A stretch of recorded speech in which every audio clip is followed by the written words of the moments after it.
Assalamualaikum warahmatullahi wabarakatuh. Oke, halo semuanya. Perkenalkan, nama saya Fatia Syarah dan saya mau bercerita tentang pengalaman saya mengikuti beasiswa teacher training dari Max. Ini pengalaman yang luar biasa kalau saya bilang life changing ya. Jadi saya merasa keputusan saya untuk ikut beasiswa ini adalah salah satu keputusan terbaik yang membuat langkah hidup saya bisa sampai di titik ini. Di titik yang bagaimana akan saya ceritakan. Yang pertama, saya alumni pesantren Dar El Qolam. Siapa di sini? Ada nggak alumni Dar El Qolam di Banten? Lalu kemudian saya ambil S1-nya, Sarjana Studi Islam dan Bahasa Arab. Ini saya terjemahkan ke bahasa Indonesia, tapi aslinya di Rosat Islamiyah wal Arabiyah. Jadi skripsi saya berbahasa Arab, kurang lebih 100 halaman. Wah, Kemudian saya ambil S2, Magister Ilmu Komunikasi di UI. Jadi nyebrang jurusan banget ya. Tesisnya berbahasa Indonesia. Kemudian uniknya saya apply beasiswa dan keterima. Saya kuliah 1,5 tahun di University of Tsukuba. Lalu research plan-nya berbahasa Inggris. Jadi ada 3 bahasa yang digunakan ya. Bahasa Arab, bahasa Indonesia, kemudian bahasa Inggris. Beberapa pengalaman saya adalah guru dari mulai lulus kuliah, langsung saya menjadi guru di SD Islam Sabilina di daerah Bekasi dari tahun 2007 ya. Oke. Kemudian alhamdulillah dapat beberapa award, best teacher, most favorite teacher. Lalu saya menggali potensi lain nih. Selain mengajar, apalagi nih yang kira-kira bisa saya kembangkan? Karena di pesantren dulu sering muhadoroh ya, atau latihan pidato, akhirnya saya diminta untuk menjadi pendiri ekskul public speaking. Saya juga diminta oleh sekolah lain, dan akhirnya berkembang menjadi trainer untuk materi public speaking, active and fun learning, dan effective communication. Di tahun 2017 saya pernah mengikuti pertukaran pelajar dari Kemenpora, tapi saya diminta untuk jadi supervisornya karena saya sudah menjadi guru. Kemudian di tahun 2017 juga pernah jadi duta internet baik Telkomsel, dan 2019 salah satu gongnya adalah penerima beasiswa Max. Isi materi saya hari ini saya akan bagi jadi 3 hal. Yang pertama, pengalaman saya mengikuti proses seleksi beasiswa. Lalu yang kedua, pengalaman saya di Jepangnya langsung. Yang ketiga, pengalaman saya setelah kembali ke Indonesia. Yang pertama, proses seleksi beasiswa yang tadi sudah disampaikan oleh pemateri sebelumnya. Ada first screening, ada secondary screening. Nah, saya highlight di bagian A, B, dan C yang paling menurut saya butuh fokus dan konsentrasi tinggi. Yang pertama, saat seleksi dokumen, perhatikan baik-baik. Apa saja yang diminta dalam formulir, kita perhatikan baik-baik. Jangan sampai lengah, jangan sampai luput satupun. Sehingga tidak ada kesalahan yang tidak kita prediksi sebelumnya. Kemudian, rencana penelitian atau research plan itu kalau bisa yang unik, menarik, tapi menunjukkan ciri khas kita. Jadi bukan pasaran, bukan kalau tadi disebutkan hasil AI, tapi hasil dari perenungan, pemikiran kita. Jadi saat saya memutuskan untuk apply beasiswa ini, itu hampir setiap hari saya kepikiran, apa ya research plan-nya ya? Setiap saya buka sesuatu atau lihat jurnal-jurnal itu saya selalu apa ya gitu. Jadi saya pikirkan dalam-dalam, pikirkan matang-matang research plan-nya apa. Karena ini adalah salah satu kunci yang paling dilihat dari aplikasi kita. Yang kedua, pilihan universitasnya. Jadi nggak ada tuh di kepala saya, ah ntar aja lah universitasnya. Tidak, pemilihan universitas itu saya kombinasikan dengan rencana penelitian.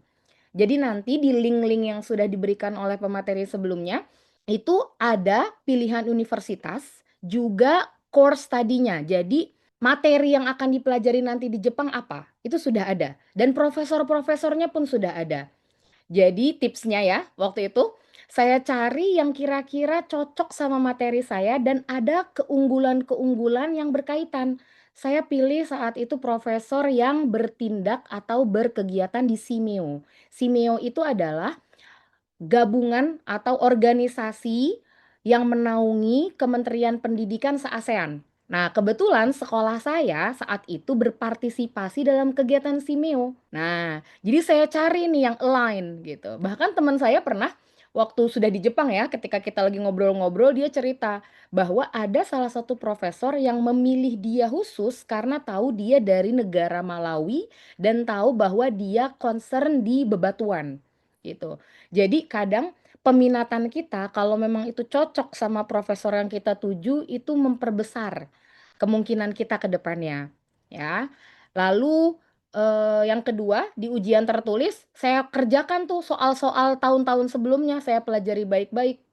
Jadi 3 tahun ke belakang itu semua saya kerjakan. Nah, ternyata memang pas ujian berlangsung kurang lebih mirip-mirip lah gitu. Jadi kita ada bayangan, ada gambaran. Jadi persiapan kita kalau mau maju ke medan perang tuh udah maksimal banget gitu ya. Jadi dari seleksi dokumen, universitas, research plan, dan ujian tertulis alhamdulillah matang.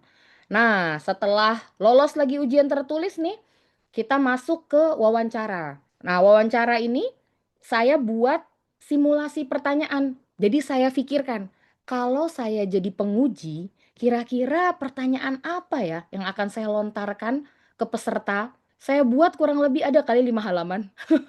Pertanyaan plus jawaban. Karena apa? Karena saat itu kita harus memilih antara dua bahasa, bahasa Inggris atau bahasa Jepang. Bahasa Jepang saya nol. Saya nggak tahu sama sekali itu hiragana, katakana, dan lain-lain. Jadi saya hanya berpegang di bahasa Inggris. Nah, karena bahasa Inggris bukan bahasa sehari-hari di Indonesia, saya merasa butuh menuliskan versi jawabannya dulu nih. Gitu. Jadi nanti ketika pas saat wawancara beneran, minimal sudah ada komposisi kalimat di kepala saya. Jadi nggak langsung saat itu mendadak bikin kalimat. Karena kadang kan au-au ya.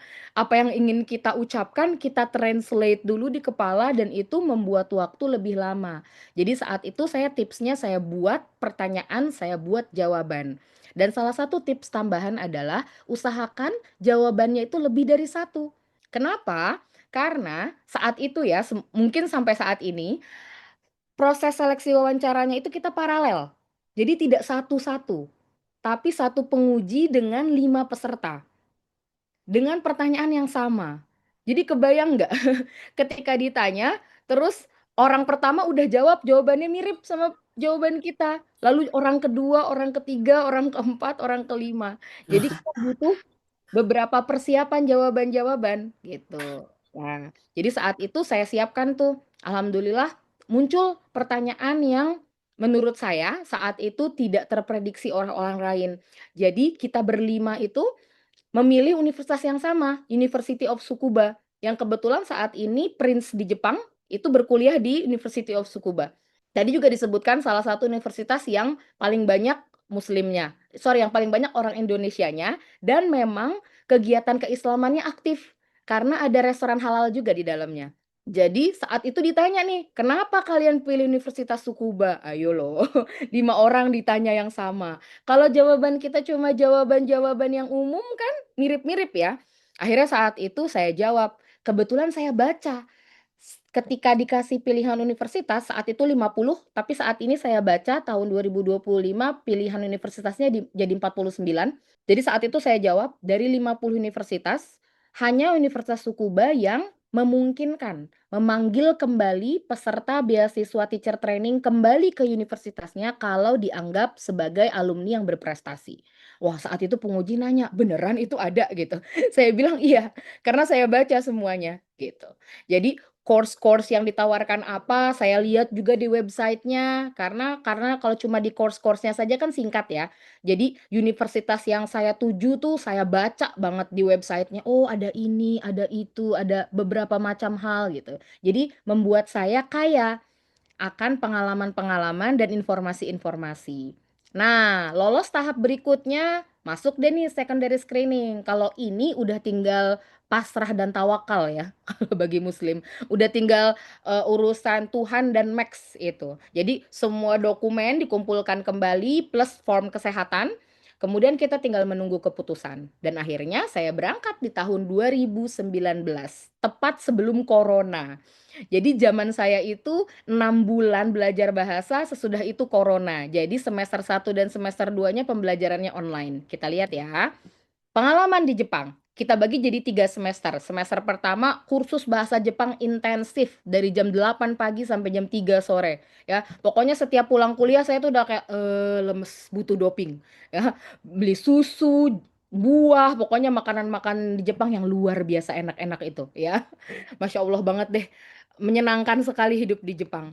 Lalu semester 2 kuliah, fokus di kuliah pendidikan. Lalu semester 3 fokus di penelitian. Dan tidak semua kampus menawarkan ini. Ada study trip yang semua ditanggung oleh kampus. Dan ini cuma untuk peserta teacher training ya.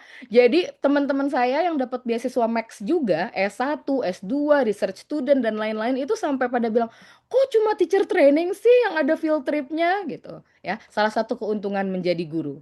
Nah, saya lihat, nah yang hari pertama datang kita udah mulai agak AO-AO nih. Aduh, kita bagaimana ya nanti? Nggak usah khawatir, sudah ada yang menjemput mengarahkan kita University of Tsukuba ya. Saat itu peserta dari Indonesia 8 atau 9 orang, saya lupa persisnya. 3 orang di antara kami memilih universitas yang sama. Jadi saya berangkat ke Universitas Tsukuba itu bertiga. Saat sampai di Tsukuba, kita udah dijemput nih sama mentor-mentor kita. Jadi kita diberikan satu mentor orang Jepang dan diberi kesempatan 40 kali pertemuan. Manfaatkan ini dengan sebaik-baiknya ya. Banyak sekali orang-orang yang hanya menggunakan kesempatan ini di awal saja untuk mengurus dokumen pendaftaran, lalu mengurus nomor telepon Jepang, dokumen bank dan lain-lain. Kalau saya berpikirnya, loh kita kan udah dikasih kesempatan 40 nih, bisa berkegiatan yang lainnya. Jadi saya minta ketemuan seminggu sekali untuk belajar bahasa. Lumayan kan? Karena mereka digaji sama kampus untuk 40 pertemuan itu. Jadi tidak usah ragu-ragu menggunakan untuk kebaikan ya, bukan untuk dimanfaatkan yang di luar itu ya, tapi untuk yang kaitannya pembelajaran. Jadi alhamdulillah saya dapat nilai A+ saat itu. Walaupun awalnya bener-bener nggak bisa kan bahasa Jepangnya, hiragana, katakana bener-bener nol banget. Sampai waktu dimasukin kelas, itu kelas yang basic banget, ya. Tapi alhamdulillah percepatannya bagus, karena itu tadi, saya berusaha mencari solusi atas permasalahan saya, yaitu, ada mentor nih dari orang Jepang asli. Saya setiap minggu ketemu, minta belajar. Berikutnya, semester 1. Jepang ini suka sekali memberikan welcome party. Kita hitung ya, ada berapa welcome party semester 1 saya datang. Yang pertama welcome party dari teacher training program. Oke, yang kedua dari master degree. Karena kita teacher training ini di bawah naungan master degree of education. Kemudian yang ketiga welcome party dari Max. Nah, kami ke Tokyo ini. Berikutnya welcome party dari PPI, Persatuan Pelajar Indonesia di Jepang. Lalu kemudian saya langsung aktif berkegiatan. Nah, saya mengikuti ISAMU, Ikatan Mahasiswa Muslim se-Jepang. Sampai saya juga bisa bertemu Atase Pendidikan dan Kebudayaan KBRI di sana. Saya memberikan buku karya kami, guru-guru di sekolah kami. Nah, ini juga saya translate ke bahasa Inggris. Lalu lanjut kursus bahasa, kita presentasi tentang makanan dari Indonesia. Jadi kita nih udah jadi diplomatnya ya. Duta-duta Indonesia bercerita tentang macam-macam. Lalu kita bukan hanya belajar pelajaran tapi belajar budaya dan lain-lain, belajar kaligrafi menyenangkan sekali. Dikasih tips dan tekniknya.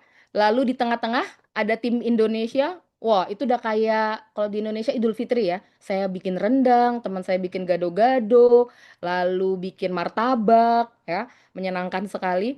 Setiap sensei berkomentar akan masakan-masakan tradisional dari setiap negara.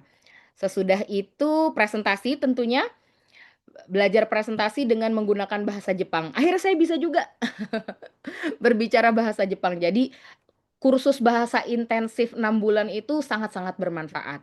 Lalu kami presentasi akhir juga dengan memakai kostum tradisional, saya memakai kebaya dan karena aslinya saya dari Sumatera, saya pakai tambahan ulos. Sebelah kanan ada teman saya dari Malawi dan Nigeria, ya.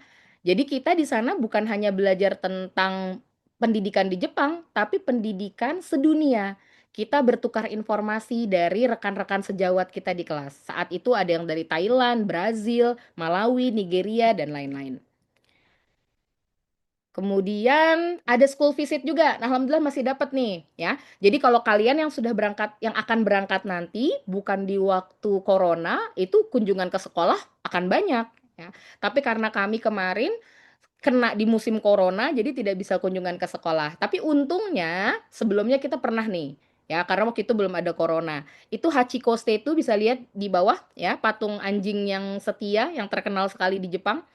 Kemudian kita melihat bagaimana pelaksanaan pendidikan dan ekstrakurikuler di Jepang, menyenangkan sekali, bisa tanya jawab langsung, dan enaknya kita jadi punya jejaring. Ya, suatu saat kita mau berkunjung lagi ke Jepang, kita bisa berkomunikasi dengan sekolah tersebut. Lalu selain yang dilakukan oleh teacher training, saya sendiri mencari aktualisasi diri. Saya ikut beberapa kegiatan, salah satunya Kumon. Nah, di Indonesia juga ada Kumon ya, sama ya. Nah, kalau di Jepang Kumonnya yang lebih aktif itu pembelajaran bahasa Inggris. Karena mungkin anak-anak di sana pada umumnya untuk berbicara bahasa Inggris masih ragu-ragu. Jadi kursus bahasa Inggris di sana eh, banyak sekali peminatnya. Nah, ini saya ikut camp gitu bersama mahasiswa asing sedunia. Jadi kita punya kenalan banyak lagi dari Jepang, dari Ghana, dari Filipina, Vietnam, dan lain-lain. Uniknya, berasal dari kegiatan ini sampai sekarang saya masih aktif, ya. Jadi saya mengajar di Kumon setiap bulan sekali berbicara bahasa Inggris kepada anak-anak Jepang dari 2019 sampai sekarang. Jadi saya punya tambahan lain selain dari program teacher training sendiri. Lalu seperti yang sudah saya sampaikan, saya langsung aktif dan jadi pengurus. Karena kebetulan basicnya pesantren dan saya bisa bahasa Arab, saat berkumpul ketahuan nih, oh Mbak Sarah bisa ngaji gitu. Ya udah ngajarin ngaji. Jadi saya ngajarin ngaji di komunitas di sana. Ya bahkan sampai ada yang, Mbak mau dibayar pakai apa gitu. Enggak usah, enggak usah. Pokoknya belajar aja, saya cuma mau sharing ilmu aja. Saya dikirimin 70 kilo beras, coba bayangin. Itu kayaknya 1,5 tahun saya di sana juga nggak habis ya. Jadi saat corona, beberapa mahasiswa terdampak yang tidak dapat beasiswa itu kan butuh bantuan ya, karena beberapa pekerjaan mereka di-off-kan karena corona. Jadi mereka mencari santunan gitu. Kalau saya menyantuni. Jadi siapa yang mau beras gitu, saya berbagi karena kebanyakan gitu ya. Jadi itu salah satu hikmahnya. Dan ini tidak hanya eksklusif untuk muslim ya, untuk non muslim sekalipun di sana banyak sekali kegiatan-kegiatan yang bisa mengakomodir relevansi keagamaan kalian. Jadi nggak usah khawatir. Berikutnya, nah, hobi saya traveling. Jadi saya menjadikan ini ilmu tambahan. Saya jadi guide nih buat keluarga saya, sahabat-sahabat saya. Sebelum corona itu setiap bulan ada kunjungan sekali dari rumah. Berasa dijenguk di pesantren ya. Jadi sebulan pertama kakak saya, sebulan kedua kakak saya yang lain, lalu teman saya, sampai kata yang lain, ya ampun ini bener-bener deh Mbak Sarah setiap bulan dijenguk. Kebetulan kalau dari Indonesia ke Jepang kan tidak terlalu jauh ya. Dan Jepang itu juga salah satu destinasi yang sangat menarik. Jadi bagi mereka sekalian. Nah, di situ saya belajar nih, nanti akan saya ceritakan apa manfaatnya saya menjadi guide untuk keluarga dan sahabat. Lalu, nah ada juga tadi selain kegiatan Kumon, saya ikut juga exchange English language activities. Jadi kita bekerja sama dengan sekolah binaan Universities of Tsukuba. Bisa dilihat lagi di sana saya bersama mahasiswa-mahasiswa asing lainnya. Jadi kita ngelihat banget tuh di sekolah yang anak-anak kecil berbagi makanannya, lalu mereka pakai kayak topi-topi masak gitu, menyenangkan sekali dan mereka bersih-bersih di kelas. Nah, itu kelihatan ya. Kemudian tadi selain jadi guide, saya sendiri butuh traveling. Di sebelah kanan bawah ada Shinkansen ya. Yang sudah pernah naik Wush bisa nanti membandingkan. Saya naik Shinkansen mungkin sudah 20 kalian ya, tapi Wush belum pernah sama sekali. Jadi kebanyakan ke Jepang daripada nyobain kereta cepat di Indonesia. Nah, itu ngelihat salju pertama kali, lalu coba yukata, menginap di ryokan, apartemen tradisionalnya Jepang, dan macam-macam. Jadi wawasan kita terbuka, bukan hanya belajar. Bahkan sempat nih, yang bagian kanan atas yang saya bertiga sama mahasiswa dari New Zealand dan samping kiri saya mahasiswa dari Indonesia, itu besoknya mau ujian. Tapi kita pergi jalan-jalan dan bawa buku. Jadi di kereta itu kita tanya jawab. Dan nilai kita, alhamdulillah sih di atas. Jadi orang-orang yang tidak jalan-jalan sama kita yang jalan-jalan plus belajar, nilainya lebih tinggi kita. Itu membuktikan kalau ternyata kita bagus membagi waktu, semua bisa tercapai dengan baik. Lalu ada selain welcome party, di Jepang juga suka farewell party. Ya, ini menyenangkan sekali kita kumpul sama senior-senior. Uniknya program teacher training ini kan 1,5 tahun. Jadi kita 6 bulan pertama ketemu senior. Lalu 6 bulan kita belajar, 6 bulan terakhir kita ketemu junior. Jadi ikatan kita tuh erat sekali. Kita ketemu senior 6 bulan, lalu ketemu junior 6 bulan, bergaul bersama mereka. Jadi lingkup perkenalan kita itu semakin luas. Nah, alhamdulillah nih bisa dilihat yang kanan atas ada seseorang yang pakai kerudung bicara di hadapan semua peserta. Saya terpilih untuk menjadi pembicara untuk mengatakan perpisahan di farewell party. Ya, sebagai seorang muslim satu-satunya saat itu, sebagai seorang Indonesia yang sehari-hari tidak menggunakan bahasa Inggris, bukan native speaker, itu sebuah kelebihan ya, sebuah keunggulan. Menunjukkan bahwa kita mampu bersaing di sana. Nah, di bagian bawah untuk muslim ini menyenangkan sekali ada meja makanan halal. Nah, senangnya saya di kampus ini, setiap ada welcome party atau farewell party, mereka memikirkan sekali untuk muslim.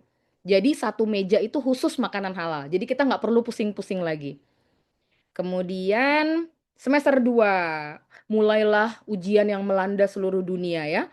Kita diminta untuk please stay at home, perkuliahan dimulai online, kelas bahasa berkurang. Ini sebenarnya yang menjadi evaluasi saya merasa bahasa Jepang saya kurang berkembang saat itu karena kita kan harus di kamar terus-terusan.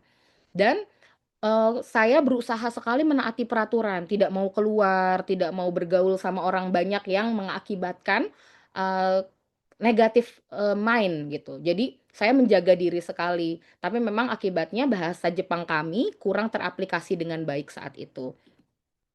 Lalu saya kebetulan di tahun 2017 pernah ke Jepang tadi ya, ikut kegiatan Genesis, saya terlibat aktif juga sama mereka, diminta untuk isi materi untuk mahasiswa se-ASEAN. Jadi bagaimana diri kita bermanfaat itu terus-terusan. Lalu aktif mengisi materi kajian juga untuk muslimah. Kemudian, nah karena aktif di komunitas muslimah, teman-teman saya yang lain kan ikutnya teacher training program saja. Mereka tidak bisa ke sekolah karena memang corona. Tapi karena saya punya kenalan komunitas muslimah dan salah satunya adalah ibu-ibu yang punya anak SD.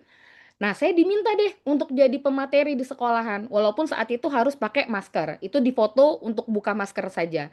Jadi, saya dapat pengalaman tambahan karena mengikuti komunitas-komunitas yang positif. Berikutnya, summer holiday, jalan-jalan lagi, tetap diusahakan. Itu perdana saya harus bersepeda 2,5 jam, pulang pergi 5 jam. Di Indonesia kita mah gojek-gojekan biasanya ya. Di sana benar-benar berusaha, sepeda itu adalah alat transportasi utama, tapi menyenangkan sekali. Lalu kita mulai juga research consultation sama academic advisor kita. Mulailah kuliah pendidikan di Jepang, lalu menyambut junior. Nah, di sebelah kanan bawah bisa dilihat foto saya sama persis nggak? Itu saya menyambut junior tapi sudah online. Kalau yang sebelumnya di ruangan langsung, kalau yang ini sudah online. Jadi saya diminta menyambut perpisahan senior, kemudian saat junior datang, saya juga yang diminta untuk berbicara menyambut mereka. Genki desu ka? Oke, ditutup saja ya.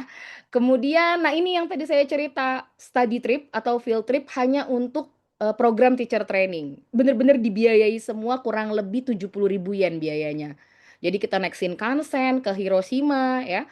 Teman-teman pasti tahu Hiroshima dan Nagasaki salah satu bukti dulu pemboman. Jadi menyimpan sejarah yang banyak sekali. Kita ke sana kunjungan plus belajar juga.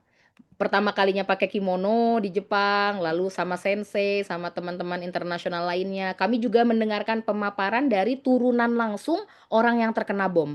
Makanya dikasih, pembatas untuk berbicara sama, pematerinya.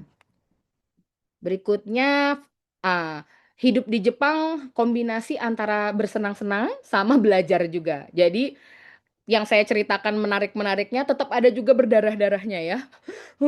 Harus bikin presentasi, harus cari data, seperti kuliah lah di Indonesia. Tapi, membutuhkan sekali skill bahasa Inggris atau mungkin kalau yang bisa bahasa Jepang, memakai bahasa Jepang. Tapi perjuangan itu berbuah hasil yang sangat baik, akhirnya saya bisa lulus dengan baik. Dan bisa dilihat masih pada pakai masker ya, proses wisudanya pun gabungan antara online dan offline. Farewell party selalu ada, mau corona atau tidak tetap diusahakan. Kemudian traveling lagi, ini di 3 musim, kalau summer mirip-mirip sama Indonesia, sebelah kiri sakura, lalu salju favorit saya, yang ketiga musim gugur.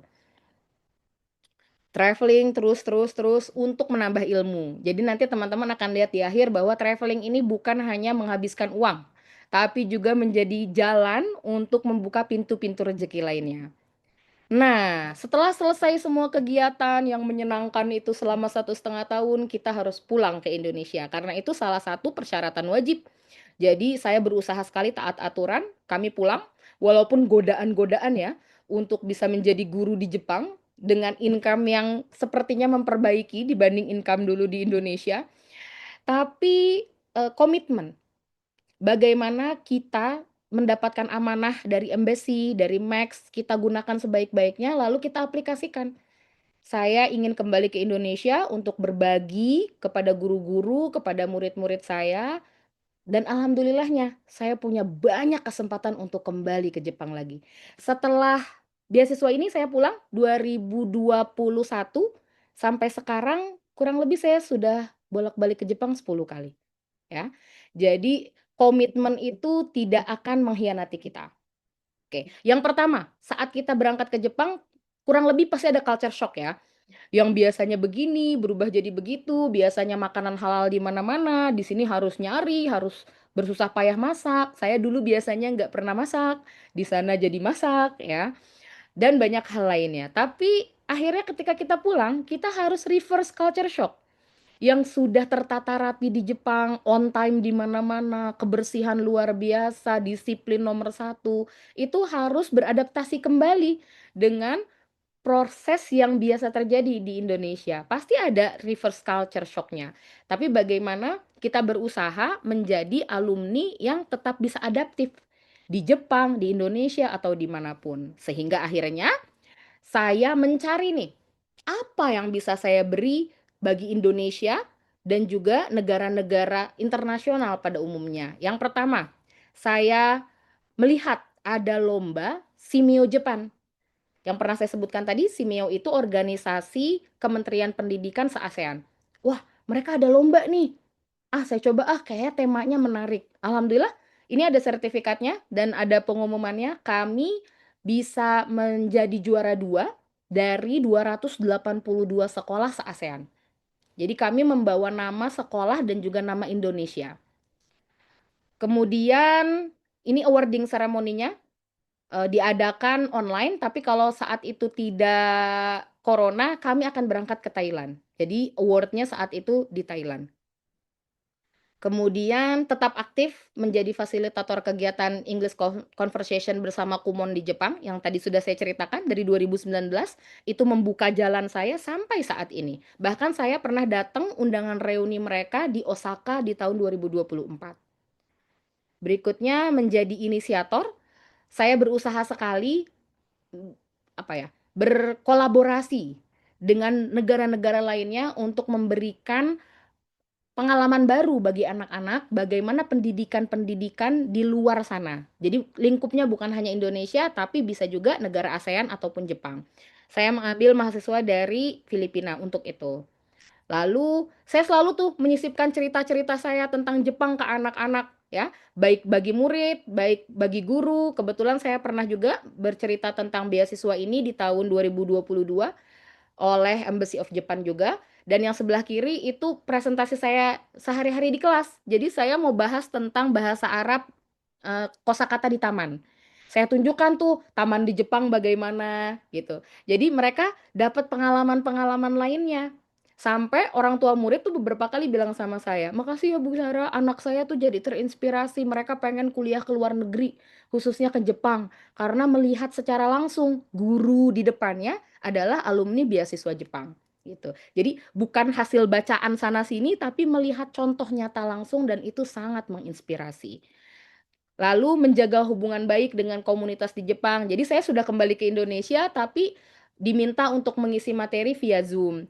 Ada bekal nabi, ada farewell party, saya juga bercerita dengan melalui Zoom saat itu. Saya di Indonesia, mereka di Jepang. Jadi hubungan saya dengan komunitas di Jepang masih sangat baik. Nah, saya juga diwawancarai oleh Kementerian Luar Negeri Jepang, dimasukkan ke dalam koran mereka, ya, karena dianggap sebagai alumni aktif dari kegiatan 2017 Genesis tadi, dan kembali lagi ke Jepang untuk beasiswa, dan terus memaintain hubungan baik, jadi mereka merasa saya adalah alumni yang produktif, sehingga saya diwawancarai. Nah, yang ini juga sebuah pencapaian yang menurut saya sangat membahagiakan karena saya diminta kembali ke Jepang, lalu divideoin, bisa lihat video saya ya. Jadi semacam wah kayak orang gimana gitu ya. Diminta untuk diwawancarai di Jepang dan di video itu ada Perdana Menteri Jepang. Kita tonton sedikit ya. Japan and ASEAN's friendship and cooperation relationship began in the 1960s, with Japan's Official Development Assistance, ODA, to aid ASEAN's economic development, and with a dialogue at the Synthetic Rubber Forum in 1973. The heart-to-heart relationship of trust, proposed by then Prime Minister Takeo Fukuda in 1977, has become the foundation for the ASEAN-Japan relations that continues to this day. Entering the new millennium, cooperation was further deepened in wide-ranging sectors such as politics, economy, society, culture, and people-to-people exchanges. In 2013, to mark the 40th year of ASEAN-Japan friendship and cooperation, the vision statement on ASEAN-Japan friendship and cooperation was issued to further strengthen the relationship in 4 areas of partnership. From 2020, based upon the Joint Statement on Cooperation on ASEAN Outlook on the Indo-Pacific, AOIP, adopted at the 23rd ASEAN-Japan Summit, concrete cooperation has advanced in 4 priority areas: maritime cooperation, connectivity, SDGs, and economic and other possible areas of cooperation. Thanks to Japan's support, we were able to conduct a very meaningful training program in maritime devices forensics to strengthen the skills and capabilities of maritime law enforcement agency to counter maritime crime in the region. We will continue to work closely with Japan to expand further cooperation. Genesis opened the door for me to become a better educator. After participating in the program, Japan learned about Japan's education system. And I am now utilizing that experience to work on improving education in my own country. 日本が ASEAN 友好協力50周年の歴史的な節目に、共に新たなビジョンを打ち出し、新たな歩みを進めていきたいと思います。Oke, jadi alhamdulillah sekali ya, kebayang tidak, teman-teman, kalau misalnya di Indonesia mungkin kita sejajar dimasukkan dalam satu video yang sama dengan presiden. Jadi sebuah, kesempatan yang luar biasa. Nah, lalu saya juga aktif di komunitas alumni Jepang se-ASEAN. Di tahun 2023 kami, kegiatannya berada di Indonesia, jadi mengundang 10 negara se-ASEAN dan saya berfoto dengan dubes Jepang untuk Indonesia di tahun 2023. Lalu 2025 ini saya baru kembali dari Thailand menghadiri kegiatan yang serupa. 2 tahun ke depan insya Allah kegiatannya akan diadakan di Vietnam. Kemudian diminta menjadi pembicara di berbagai acara karena saya juga punya kemampuan bahasa Arab tadi, kemampuan agama, kemampuan bahasa Inggris, saya bisa berangkat umroh secara mandiri dan itu bisa menginspirasi banyak orang bagaimana cara melakukannya. Lalu saya kembali ke pesantren saya, berbagi tentang public speaking dan diminta juga oleh UHAMKA. Jadi saya guru SD, tapi alhamdulillah bisa berkesempatan mengajar bukan hanya level SD, tapi juga level-level lainnya seperti mahasiswa atau guru-guru. Kemudian alhamdulillah dipercaya oleh Embassy of Japan untuk membantu kegiatan mereka khususnya tentang mensosialisasikan beragam beasiswa yang tersedia oleh Max. Di tahun 2024 diminta di JCC, di 2025 baru banget kurang lebih seminggu yang lalu itu di Balai Kartini. Semoga tahun depan tidak bosan ya. Lalu, nah, hobi traveling saya membuka jalan untuk bolak-balik ke Jepang dan ke negara-negara lainnya. Saat ini sudah 14 negara dan khusus Jepang sudah lebih dari tadi 10 kalian. Dan akhirnya saya berkesempatan membawa EduTrip ke Jepang. Jadi bukan hanya jalan-jalan untuk diri sendiri, tapi saya sudah bisa membuka trip-trip. Saya bisa membawa orang-orang. Dan khususnya lagi yang spesifikasinya itu untuk murid. Jadi saya membawa mereka kunjungan ke sekolah di Jepang, presentasi. Lalu juga saya punya kenalan yang memiliki startup company di Jepang. Akhirnya saya bawa anak-anak untuk presentasi di sana. Jadi mereka bukan hanya presentasi di sekolahan, tapi juga di perusahaan Jepang. Nah, selain itu, khusus di tahun 2025 ini saja saya sudah 3 kali membawa private trip. Yang pertama di bulan Januari, kedua di bulan Februari, dan terakhir di bulan November. Insya Allah akan ada lagi di tahun-tahun berikutnya. Nah, penutupnya, saya selalu menganggap kesempatan untuk kuliah di Jepang ini sebagai life changing. Jadi, my 18 months life changing program in Japan may have ended. However, the spirit and memories last forever. So, thank you so much, Max. Thank you so much, Embassy of Japan. Inshallah, I became a better teacher. That's all. What can I deliver today? Thank you so much for listening. Wassalamualaikum warahmatullahi wabarakatuh.